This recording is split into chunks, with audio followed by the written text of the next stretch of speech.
திருவடிகள் போற்றி போற்றி. திருமந்திரம் 6ஆம் தந்திரம் சிவகுரு தரிசனம். பாடல் 1578 என்று நாம் சிந்திக்க உள்ளோம்.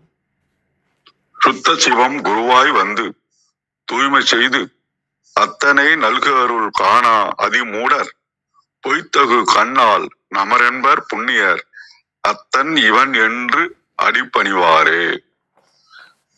சுத்த சிவம் குருவாய் வந்து தூய்மை செய்து அத்தனை நல்கு அருள் காணா அதிமூடர் பொய்த்தகு கண்ணால் நமர் என்பர் புண்ணியர் அத்தன் இவன் என்று அடிபணிவாரே. சிவபெருமான் ஏதோ ரூபத்துல குருவாக வருவார். சாதாரண மனித ரூபத்திலே குருவாக வருவார். என்னுடைய அனுபவத்துல பாத்தீங்கன்னா 2 தடவை நான் சதுரகிரிக்கு போயிட்டு திரும்பினேன். 2வது திரும்பும் போது வீட்டுக்கு ஒரு நாய் வடிவுல ஒரு 4-5 நாட்களுக்கு நான் திருமூலர் தான் நினைக்கிறேன். காலையில அந்த பாக்கெட் எடுப்பேன். முறைச்சிட்டு பாப்பாரு காணோம். வெள்ளை வெள்ளையர்னு நாய். அந்த மாதிரி ஒரு வெள்ளையும் பார்க்க முடியாது. அந்த இடத்துல அந்த நாய் இருக்கிறதுக்கும் வாய்ப்பு இல்லை. அந்த மாதிரி அதுக்கப்புறம் தான் நான் திருமந்திரம் படிக்க வச்சனோ தெரியல. அதே மாதிரி திருமந்திரத்துல சொல்ற அந்த விஷயங்கள்லாம் பாத்தீங்கன்னா 2 நம்ம கோட்படலாம். இங்க சிவபெருமான் குருவாக வந்து அருள் செய்த 2 குட்டி கதைகள் விருப்பமா இருக்கிறதால சொல்லலாம்னு நினைக்கிறேன். மாணிக்க வாசகர் வாழ்க்கையில நடந்த ஒரு நிகழ்ச்சி தான். சிவபெருமான் குருவாக மனித வடிவில் என்ற கதை தான் அது. இது திருப்பரந்துறையில நடந்தது. அந்த பாண்டிய மன்னன் வரலாற்றுல பாத்தீங்கன்னா அரிமர்த்தன பாண்டியன் அவர்கிட்ட அமைச்சரா இருந்தாரு. யாரு? வாத ஊரார் அப்படின்றவர். அவர் போருக்காக குதிரைகள்லாம் வாங்கணும் அப்படின்றத நிறைய பொருள் எல்லாம் கொடுத்து ஒரு படையோட அனுப்புறாரு. அவரும் கடற்கரை நோக்கி வராரு. வர்ற வழியில தான் திருப்பெருந்துறை, அதாவது ஆவடியார் கோயில், அங்க சொல்லக்கூடிய பாக்கியம் கிடைச்சது. அந்த கோயில பாத்தீங்கன்னா நைட்ல ஒரு 8 மணிக்கு பாவக்காவோட சுட சுட சாதம் வடிச்சு கொடுப்பாங்க. ரொம்ப அருமையா இருக்கும் பிரசாதம். அந்த ஊரை அடைஞ்ச போது அங்க ஒரு குருத்த மறுத்தடியில என்ன பண்ணுவாங்கன்னா மகா குரு ஒரு குருநாதர் அமர்ந்திருக்கிறார். அவர் ஒரு சாதாரண மனிதர் இல்ல, சிவபெருமானே அப்படின்னு வாத ஊருக்காருக்கு தெரியுது. ஆனா இந்த அதிமூடர் பார்வை அப்படின்னு ஒரு வார்த்தை சொல்றாரு பாருங்க. வாத ஊதார் கூட வந்த மற்ற வீரர்கள் பணியார்கள் என்ன சொல்றாங்கன்னா, இந்த மரத்தில யாரோ தான் உட்கார்ந்து இருக்கிறான், அவர் ஒரு துறவி, நம்ம மனுஷன் மாதிரி தானே இருக்கிறான் அப்படின்னு நினைக்கிறாரு. நம்ம அமைச்சரியா இவர்கிட்ட போய் மயங்கி நிக்கிறாரு அப்படின்னு நினைச்சாங்க. இதுதான் நமர் என்பர் அப்படின்ற வார்த்தைக்கு பொருள். எல்லாரும் என்ன பண்றாங்க, நம்மளை மாரி ஒருத்தான் அப்படின்னு நினைச்சாங்க. ஆனா புண்ணிய பார்வை அப்படின்ற வார்த்தைக்கு இங்க என்ன வருதுன்னா, அதே வாத ஊதார் கண்களுக்கு அவ புண்ணியம் செஞ்சிருந்ததால அந்த மனிதரை சாதாரணமாக பார்க்கலாம். அகிலாண்ட கோடி பிரம்மாண்ட நாயனான குருவின் கண்களில் தெரிகின்ற பேர்வழியை கண்டதும் அத்தன் சிவன் அப்படின்ற வார்த்தை, இவன் தான் என் தந்தை, இவன் தான் என் குருநாதர், இவன் தான் என் இறைவன் என்று உணர்ந்து அவர் காலடியில் விழுந்தார். அவர் காலை எடுத்து அவருடைய தலையில் வைத்தார். இதுதான் அங்க அவருக்கு வாத ஊராரை அவர் தீண்டியதால் உபதேசம் செய்தார். தீட்சையினால் வாத ஊதார் அறியாமை நீங்கி அவர் மாணிக்க வாசகரானார். இதுதான் முதல் கதை. இன்னொன்னு பாத்தீங்கன்னா சுந்தரமூர்த்தி நாயனார் கதையில வரக்கூடிய திருமணத்தின் பொழுது சிவபெருமான் ஒரு வயசான அந்தனரா வராரு. திருவேணைநல்லூர்ல நடந்த கதை இது. அங்க போயிருக்கிறான். அவருடைய நடந்து வந்த ஒரு பாதம் கூட அங்க வச்சிருக்கிறாங்க. அப்ப அந்த மக்கள் எல்லாரும் என்ன பண்றாங்கன்னா, வேணா ஒரு பெரிய கிழவனா இருக்கிறான், குடிவாதம் பிடிச்சவனா இருக்கிறானு அப்படின்னு நினைக்கும்போது சுந்தரரும் அந்த ஒரு கல்யாண கோலத்துல இருக்கும்போது அவர் திட்டுறாரு, ஏண்டா பித்தா, உனக்கு வேற வேலை இல்லையா, இங்க என்ன டிஸ்டர்ப் பண்ற அப்படின்னு சொல்லிட்டு. ஆனா அந்த முதியவர் காட்டிய ஓலையையும் அவர் செஞ்ச செயல்களையும் பார்த்ததுக்கு அப்புறம் தான் பின்னால உணர்றாரு. அப்புறம்தான் அடி பண்ணிடுறாரு சுந்தரர். குறி இல்லையேல் விடுவி இல்லை அப்படின்றது பழமொழி. அப்ப இறைவன் ஒளியாக எங்கும் இருந்தாலும் ஒரு மனிதனுக்கு புரிய வைக்க அவன் குருவின் வடிவில்தான் வர வேண்டும். ஆனால் நம்மிடம் இருக்கும் ஈகோ அல்லது ஆணவம் அந்த குருவை ஒரு சாதாரண மனிதராகவே பார்க்க வைக்கும். அந்த மாயையை தாண்டி பார்ப்பவனே உண்மையான புண்ணியவான் அப்படின்றது இந்த சிவகுரு தரிசனத்துல குருவானவர் நம்ம எப்படி புண்ணியம் இருந்தாதான் அந்த குருவா தெரியும் அப்படின்றத ஆணைத்தரமா நமக்கு உணர்த்த முற்படுகின்றார். அதுல முக்கியமான வார்த்தைகள் பார்த்தீங்கன்னா அதிமூடர், நமர் என்பர், புண்ணியர், இதெல்லாம் ரொம்ப அந்த பாடலுக்கு உரிய ஒரு வார்த்தைகள். மிக்க நன்றி. வாருங்கள் கௌரி அம்மா, வணக்கம்.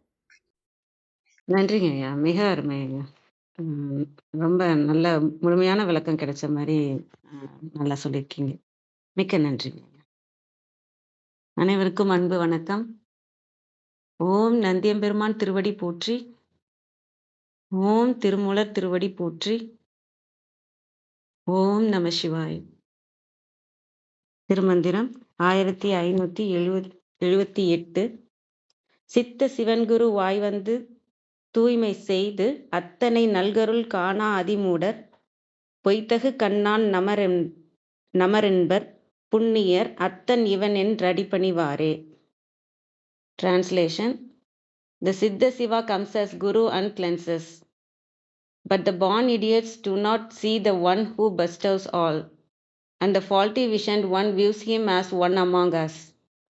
The blessed one surrenders at his feet as the Lord. அந்த சித்த சிவன் குருன்றது சிலதுல சுத்த சிவன் அப்படின்னு இருக்கு. என்னோட புத்தகத்துல சித்த சிவன் இருக்கு.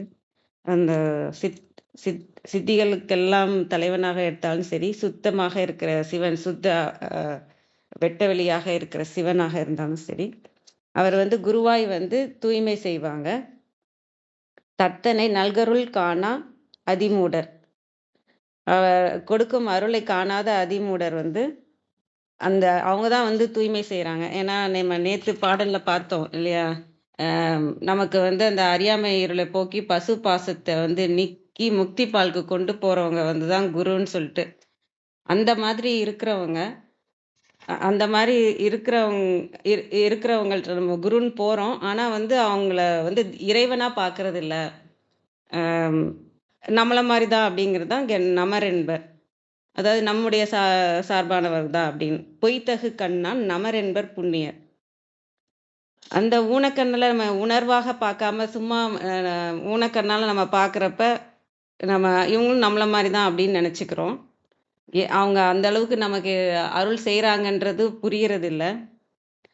புண்ணியர் அத்தன் இவன் என்று அடிப்பணிவாரே.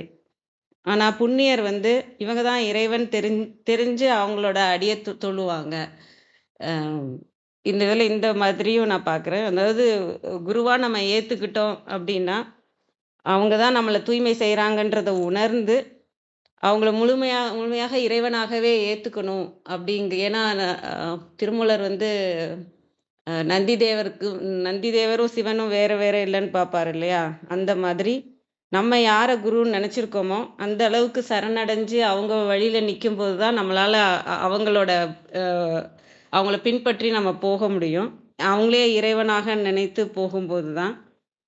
அதுதான் நான் இங்கே சொல்கிறதாகவும் பார்க்குறேன். ஏன்னா அந்த போன பாடல்லேருந்து வரும்போது அந்த அர்த்தமும் வருது. ஆனால் இப்போ உலகியலில் பார்த்தோன்னா நம்ம இங்கே ஸ்தூல அந்த குருவாக இருக்கிறவங்க நம்ம முழுமையாக சரணடையணும்னா அதுக்கு அந்த ஆராய்ச்சியில் நமக்கு தேவை தான். ஏன்னா இங்கே நிறைய போலி சாமியார்களும் இருக்காங்க, அறியாமையில் இருக்க மக்களும் இருக்காங்கன்றப்ப நம்ம அந்த முழுமையாக நம்மளை இறைவனாகவே நினைக்கணும் அப்படின்னு வரணும்னா நம்ம இன்னும் ஆராய்ஞ்சு அறிஞ்சு நமக்கான இறைவன் யார், நமக்கான குரு யாருன்னு தெரிஞ்சு தான் நம்ம போகணும். அதுக்காக நமக்கு நிறைய சைவம் நிறைய முறைகள்லாம் சொல்லியிருக்காங்க. நம்ம இதுலேயும் சரி, சைவம்னா இப்போ நம்ம போகிறதே சிவம், இந்த சைவம் இதில் சிவம் தான் எல்லாம் அப்படின்றாங்க. அந்த சிவத்தை பிடிச்சிக்கிட்டாலும் சரி, நம்ம சிவமாக நமக்குள்ளே இருக்க அவேர்னஸை பிடிச்சிக்கிட்டாலும் சரி, எல்லா தெய்வமே நமக்குள்ளே தான் இருக்குது, எல்லா குருக்களும் நமக்குள்ளே தான் இருக்காங்க. அதுமாரி முருகரை கும்பிட்றவங்க கௌமாரம் நீங்கள் எடுத்துக்கிட்டிங்கனாலும் அந்த அன்பு எனர்ஜியாக பார்க்கலாம், ஞான எனர்ஜியாக பார்க்கலாம், ஞான சக்தியாக பார்க்கலாம். அந்த இதை நமக்குள்ள இருக்கிறது வந்து ஞான சக்தியாகவும் அன்பு எனர்ஜியாகவும் இருக்கும். அவங்கள நம்ம பிடிச்சிக்கிட்டு போனாலும் சரி, அந்த இறைவனை பிடிச்சிக்கிட்டு நமக்கு என்ன தேவைப்படுதோ நம்ம அந்த இறைவனை நம்ம ஃபர்ஸ்ட் தன்னை அறிஞ்சோன்னா நமக்கு தெரியும் எங்கே வந்து பிரச்சனை இருக்கு அப்படின்னு. இப்போ சாக்தம் பார்த்தீங்கன்னா சக்தி, நம்ம எனர்ஜி தான். நம்ம எனர்ஜியை மேம்படுத்தவே எல்லாமே இங்கே க்ளீன் ஆகி நம்ம கரெக்டாக இறைவனோட போய் சேருவோம். அந்த இதை பிடிச்சாலும் சரி. ஏன்னா நமக்கு வெளியில இருக்க குருவுகள நம்ம சூட்சமாக இங்க நெறைய குருக்களும், நெறைய தெய்வங்களும் நம்மள சுத்தி இருந்துகிட்டே தான் இருக்காங்க. நமக்கு நல்வழிப்படுத்துற குருக்களும் இருந்துகிட்டே தான் இருக்காங்க. நம்ம இந்த கண்ல பார்க்கறதுனால அவங்கள கடந்து கடந்து போயிடுறோம். நம்ம அந்த சிவனோட அந்த எனர்ஜிலேருந்து அவேர்னஸ்லேருந்து பார்க்கும்போது நமக்கு வர எத்தனை பேர் நம்மளை சுற்றி இருக்கிறாங்க அப்படிங்கிறது புரிய வரும். நமக்காக வந்து நிற்கிறவங்க எவ்வளோ பேர் இருக்கிறாங்க அப்படிங்கிறது புரிய வரும். அதேமாரி வைணவம் நீங்கள் பார்த்தீங்கன்னாலும் சரி, அதுவும் வந்து என்னென்னா இயக்கம். கிருஷ்ணர் வந்து இயக்கத்துக்கு இல்லையா, அவர் வந்து அனுபவம் அந்த அந்த அனுபவிச்சு, அதாவது அந்த இயக்கத்தை வந்து அனுபவிச்சு நம்ம வந்து இறைவன் அடைகிறது, ப்ரெசண்ட்ல இருக்கிறது அப்படியே ஆனந்த நிலையில அந்த லீலைகள்ல அந்த ப்ரெசண்ட்ல இருந்து அப்படியே நம்ம வந்து இறைவனை போய் சேர்றது. நமக்கு அதுதான் பிரச்சனைனா நம்ம அந்த இறைவனை பிடிச்சிக்கலாம். நமக்கு என்ன வரணும் அப்படின்னு இருக்கோ, எது வந்து தேவைன்னு இருக்கோ, இல்லை எனக்கு ஆணவம் பகை தான் என்கிட்ட பெருசா இருக்கு, அதை நான் சரி பண்ணாலே நான் இறைவன் அடைஞ்சிருவேன்னு எனக்கு தெரியுது அப்படின்னா பைரவரை பிடிக்கலாம், காளியை பிடிக்கலாம். நமக்கான குருக்களும் தெய்வங்களாவே இங்க நிறைய பேர் இருக்கிறாங்க. அதுமாரி ஹனுமான் இருக்கிறாரு. ரொம்ப சக்தி வாய்ந்த அவரும் நம்ம நந்தி தேவர் மாதிரி தான். நிறைய புத்தகங்கள் நமக்காக கொடுத்துருக்கிறாரு. இப்படி நம்ம சொல்லிக்கிட்டே போலாம். இது இல்ல, எதுவுமே எனக்கு இன்னும் குரு கிடைக்கல, நான் யாரை இறைவனா நினைக்கிறது எனக்கு இன்னும் புரியல அப்படின்னு அந்த நிலையில போறவங்களும் நல்லபடியா வாழ்ந்தாலே போதும். அதுதான் இயமம் நியமத்துல நமக்கு சொல்றது. யாருக்கும் துன்பம் தராம, அன்பா, அ நம்ம இந்த உலகத்துக்கு வந்திருக்கிறது யூஸ்ஃபுல்லா இருக்கிற மாதிரி நம்ம வாழ்ந்தாலே போதும். குரு நமக்கு அந்த தகுதிய நம்ம ஏத்துக்கிட்டு இருக்கிறோம் அப்படின்னாலே, நம்மளுக்கு எந்த குரு தேவையோ அவர் நம்மட்ட வந்து நிப்பாரு. நாம வந்து போய் போய் அ கேட்கணும், தேடணுன்றது இல்ல. ஒரு ஸ்கூல்ல வந்து ஒரு ஹெட் மாஸ்டர் இருக்காருன்னு வச்சுக்கோங்க. அவர்ட்ட போய் போய் கெஞ்சி என்ன பாஸ் பண்ணி விடுங்க, என்ன பாஸ் பண்ணி விடுங்கன்னு நம்ம கேட்க தேவையில்ல. நம்ம கடமைய கரெக்ட்டா செஞ்சு, நம்ம மத்த மத்த மாணவர்களுக்கும் நம்ம உதவியா இருந்து, ஒரு நல்ல மாணவனா நம்ம இருந்தானாலே, ஹெட் மாஸ்டரே நம்ம தேடி வருவாரு. அவன் நல்லா படிக்கிறான், அவன் நல்லா செய்றான் அப்படின்னு சொல்லிட்டு நம்மள தேடி வருவாங்க இல்லையா? இவன் நல்லா பண்றான், அவன கூப்பிட்டு விடுவாரு இல்லையா? அந்த பையனை கூட்டு விடுங்க அப்படின்பார் இல்லையா? அந்த மாதிரி நம்ம நல்லபடியா நம்ம வாழ்க்கையை கொண்டு போய் யாருக்கும் துன்பம் இல்லாம தர்மம் வழியில நடந்து அந்த சத்தியத்தோட நம்ம நடக்கும்போது குரு நம்மளை தேடி வருவாருங்கிறது தான் நானும் நம்புற விஷயம். இதுதான் நான் இதை யோசிக்கிற விஷயம். மிக்க நன்றி. வாங்க கவியரசு ஐயா. வணக்கம் ஐயா.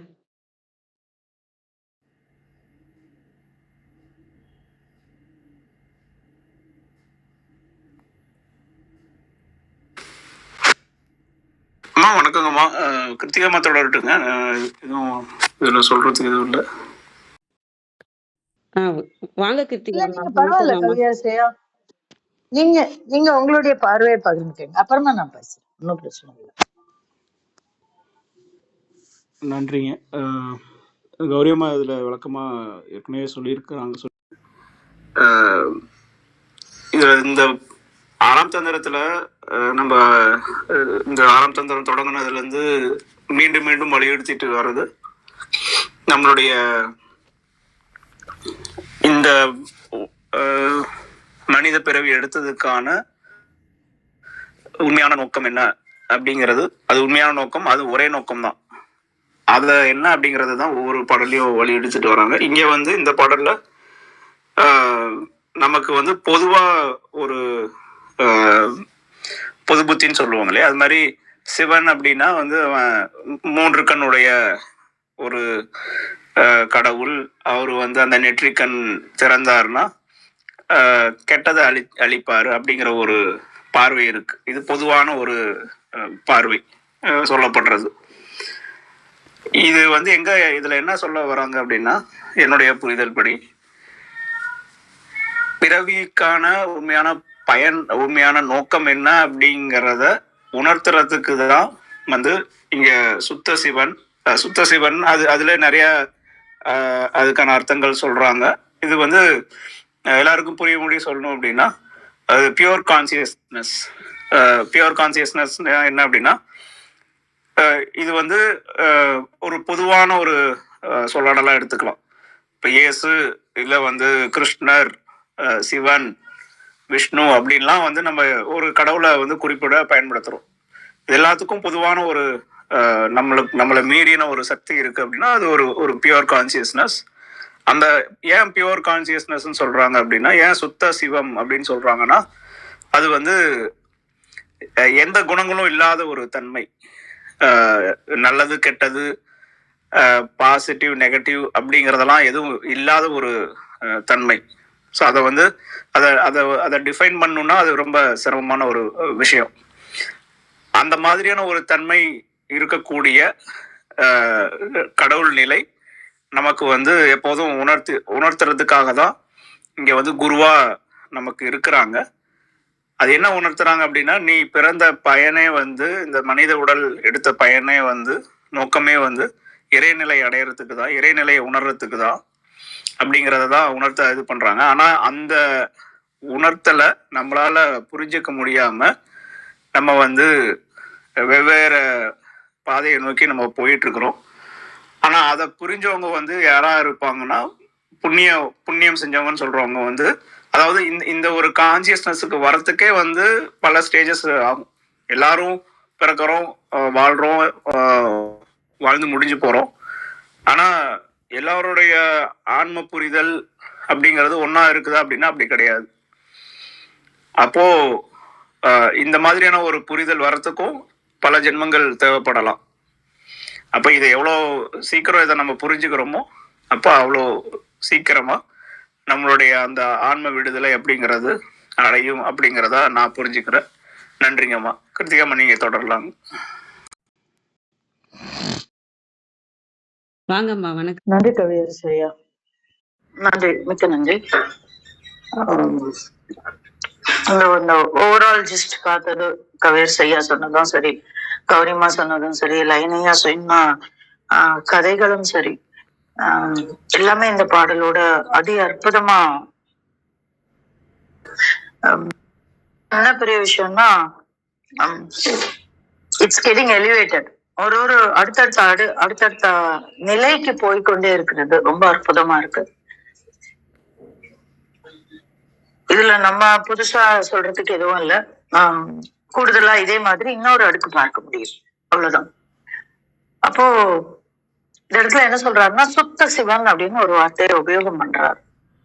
இந்த சுத்த சிவன் அப்படின்னு ஏன் சொல்றாரு அப்படின்னா, கவிர்சியா சொன்ன மாதிரி இது ஒரு கான்சியஸ். அப்போ அந்த கான்சியஸ் நம்ம எப்படி மனிதர்களுக்குள்ள எப்படி அடாப்ட் பண்ணலாம் அப்படிங்கிற ஒரு விஷயத்த ஒரு 100 பாடல் முன்னாடி அவர் சொல்லிட்டார். அப்போ அந்த தன்மையில வரக்கூடிய குரு அப்படின்னு நம்ம புரிஞ்சுக்கலாம். ஏன்னா ஐ திங்க் 1440 நினைக்கிறேன், சுத்த சிவன் உரைதானதில் தோயாமல் முத்தற்பத பொருள் முத்தி வித்தா மூலம் அத்தகைய ஆன்மா அரணை அடைந்தால் சுத்த சிவம் ஆவரே சுத்த சைவரே அப்படின்னா, அந்த சுத்த சிவத்துக்கு உண்டான ஒரு அந்த சுத்த சிவமாக ஆகக்கூடிய ஒரே சுத்த சைவர் அப்படின்னு ஒரு கேப்ஷன் கொடுத்து ஒரு 100 பாடல் முன்னாடி அவர் நமக்கு சொல்லி கொடுத்திருக்காரு.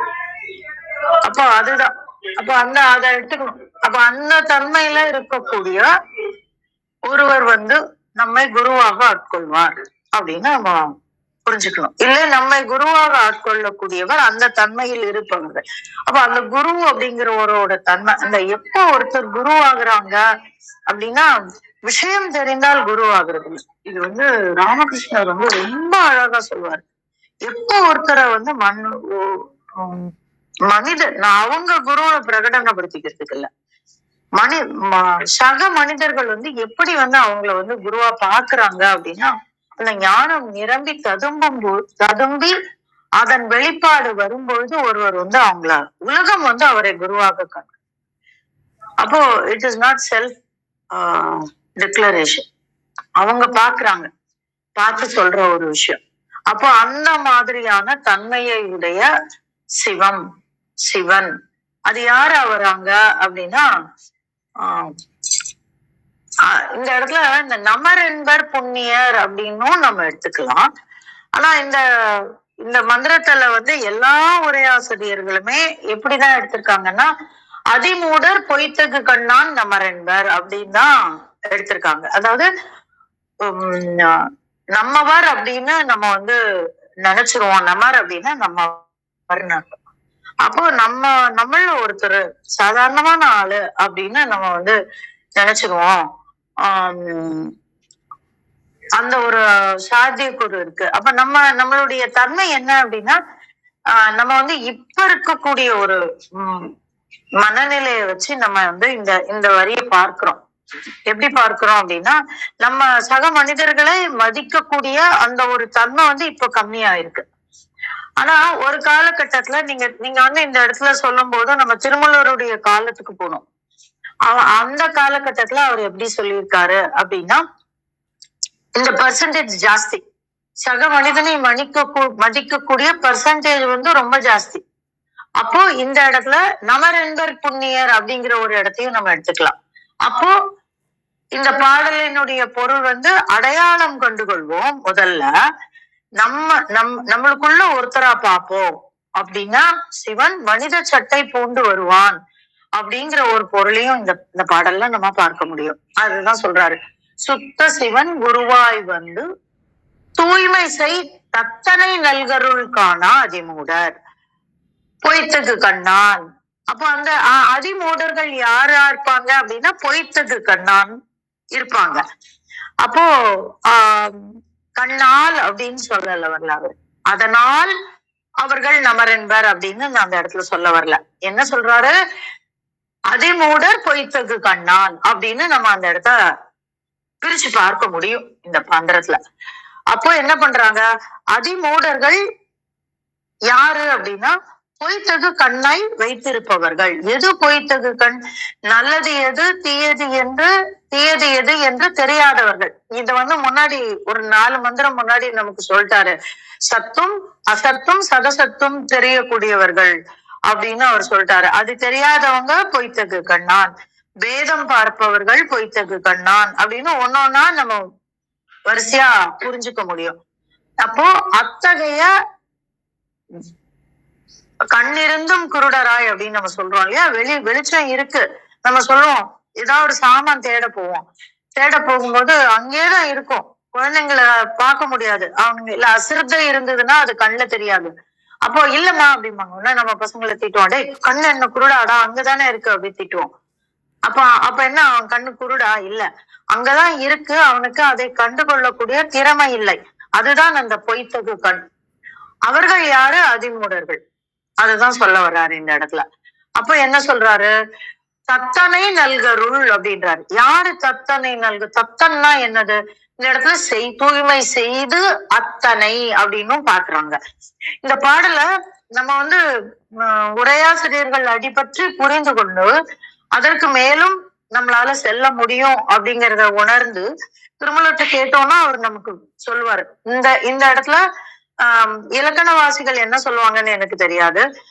நம்ம ஐயா வந்திருந்தான்னா நம்ம அதை கேட்டிருந்திருக்கலாம். நம்ம வந்து இந்த இடத்துல தத்தன் அப்படிங்கிறதுக்கும் ஒரு பொருள் இருக்கு. அது என்ன அப்படின்னாக்க நம்ம தத்து கொடுக்கறது அப்படின்னு சொல்லுவோம்ல, அதுதான் அடாப்டட். அப்போ அவன் நம்மை அடாப்ட் செய்து கொள்கிறான். நம்மை வந்து he is owning, அவன் வந்து நம்மை முழுவதுமாக எடுத்துக்கொள்கிறான்.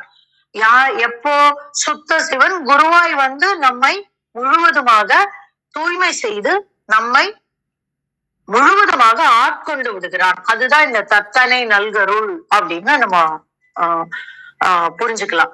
அப்போ அவன் வந்து நம்மளை எடுத்துக்கிட்டாரு, சுத்த சிவம் குருவாக வந்து. இதுல இன்னும் ஒன்னும் இருக்கு, இதை காணாதவர்கள் அதிமூடர்கள் அப்படின்னும் நம்ம எடுத்துக்கலாம். ஏன்னா இந்த சரண்டர் அப்படிங்கிற இடத்துல நிறைய பிரச்சனை வரும். நீங்க பாத்தீங்கன்னா புரியும். ஒரு காலகட்டத்துல நம்மளால எத்தனை பேர் அந்த குருவினுடைய நிழல்ல நின்னு நம்ம வந்தோம்னு தெரியாது. ஆனா நான் வந்து ஒரு 2-3 குருவுக்கு கீழே அந்த ஒரு, அதாவது அந்த குரு பாரம்பரியம்னு இல்ல, அந்த ஒரு ஒரு சத்சங்கர்ல இருந்தோம்னா அந்த சத்சங்கத்தினுடைய தலைவர். அந்த மாதிரி நான் வந்திருக்கேன். ஒரு கட்டுப்பாடுகள் இருக்கும். இப்படிதான் விஷயம் பண்ணணும், இப்படிதான் பண்ணணும், இது இந்த மாதிரி நடக்கணும் அப்படின்னு. அப்ப நம்ம புத்தி அதுக்கு எதிரா நிறைய விஷயங்களை சொல்லும். எதுக்காக இப்படி பண்ணணும்? It is not my way of working. ஏன் இந்த நிறம் தான் கட்டணும்? நான் சொல்லியிருக்கேன்ல, அந்த திருமந்திரம் எனக்கு கொடுத்த குரு, அவர் வந்து பகவானையா வந்து மஞ்சள் கலர் தான் எப்பவுமே கட்டுவாரு. என்ன வந்து பலமுறை சொன்னாரு. என்ன சொன்னாரு அப்படின்னா, பகவான் நீங்க ஒரு நிறம் கட்ட ஆரம்பிங்க அப்படின்னு என்ன வந்து பலமுறை சொன்னாரு. அதனால எனக்கு வந்து அதுல வந்து ஒப்புமை வந்து அந்த சமயத்துல வரல. அந்த நான் அதுக்கு நிறைய சமாதானம் சொல்லிக்கிட்டேன். நான் வேலை பாக்குறேன், நான் ஆபீஸ்க்கு போறேன், இல்ல நான் பிசினஸ்ல இருக்கேன், என் பசங்களுக்கு கல்யாணம் ஆகல, அந்த மாதிரி ஒரே நேரம் கட்ட முடியாது. இதுக்கு இந்த மாதிரி நிறைய விஷயங்கள். ரெண்டாவது, ஒரு நேரத்துல என்ன இருக்கு, இத மாதிரி நிறைய நம்ம வந்து சமாதானம் சொல்லிக்கிட்டே வருவோம். அவங்க சொல்றத அப்படியே அடிபணிந்து ஏற்றுக்கொள்ளக்கூடிய தன்மை வந்து நமக்கு வந்து ஆரம்பத்துல வந்துராது.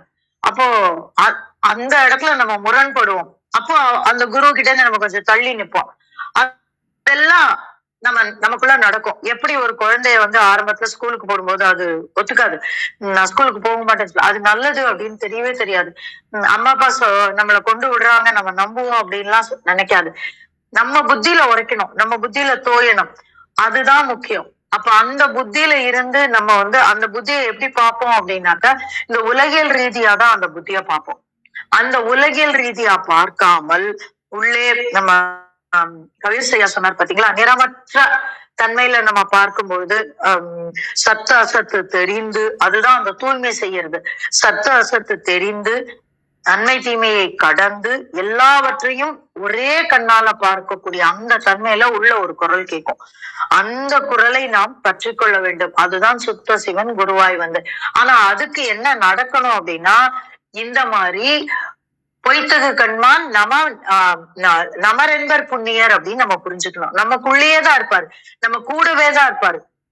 பக்கத்துல இருக்கிறவரும் குருதான். இன்னைக்கு நம்ம வந்து யாரு நல்லது சொன்னாலும் அவங்கள குருன்னு ஏத்துக்கக்கூடிய மனப்பக்குவம் நமக்கு வந்திருக்கு. ஆனா அப்படி வராத பொழுது நம்ம வந்து அவங்க கூடவே இருந்தா கூட நம்மளால அடையாளம் கண்டு கொள்ள முடியாது. அதனால நம்மவர் அப்படின்னு நம்ம நினைக்கக்கூடிய ஒருவரே நமக்கு ஒரு சமயத்துல குருவாக வரலாம். நமக்கு சில நல்லதுகளை சொல்லி தரலாம். அப்படி இருக்கக்கூடிய அந்த உணர்வை புரிந்து கொள்பவர்கள் புண்ணியர்கள்.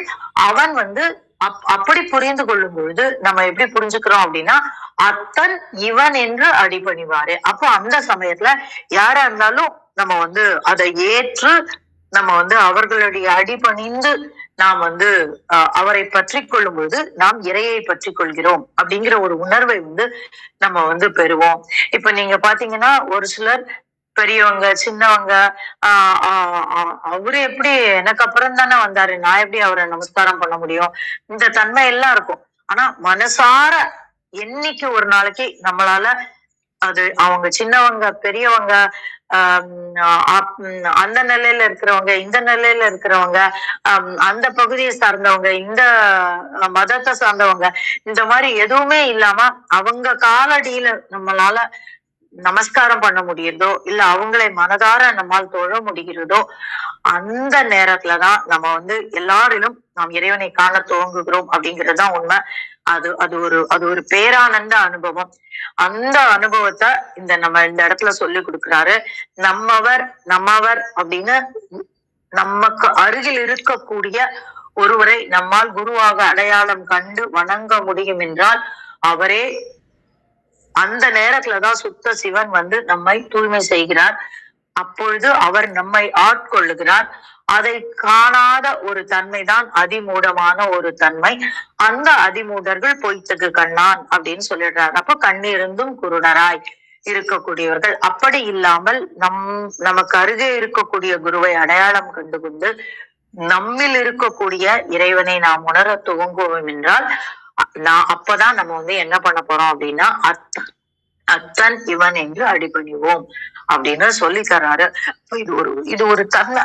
அந்த தன்மைய வந்து பல அடுக்குகள்ல சொல்லி புரிய வைக்கிறாரு. ரொம்ப அற்புதமான ஒரு மந்திரம். ஒரு சரண்டரோட ஒரு முக்கியமான ஒரு அடிபணிதல் அப்படின்னு சொல்லக்கூடிய அந்த சரண்டர்ல இருக்கக்கூடிய ஒரு முக்கியமான பாயிண்ட் இந்த இடத்துல வந்து அவர் வந்து சொல்லி கொடுக்கிறாரு அப்படின்னு தான் நான் பார்க்கிறேன். அத்தகைய ஒரு அற்புதமான மந்திரத்தை உங்களோட பகிர கிடைச்ச இந்த கால வேலைக்கு நன்றி சொல்லி என்னுடைய பகிர்தலை முடித்துக் கொடுக்கிறேன். நன்றி நண்பர்களே. நன்றிங்க, நன்றி. மிக தெளிவான விளக்கம். அருமையான பார்வை. அது மாதிரி இந்த பொய்த்தகு கண்ணான் நமர் என்பர் உங்களோட பார்வை அது ரொம்ப அருமையா இருந்துச்சுமா. மிக்க நன்றிங்கம்மா. நிறைய கத்துக்கிறோம். வேற எதுவும் கேள்வி ஏதாவது இருக்குங்களா யாருக்கும்?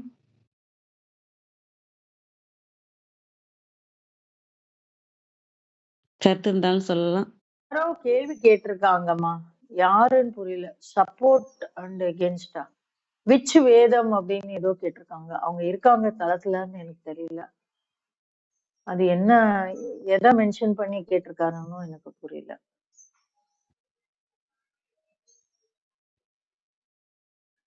ஆமா, விச் வேதம் இருக்கு.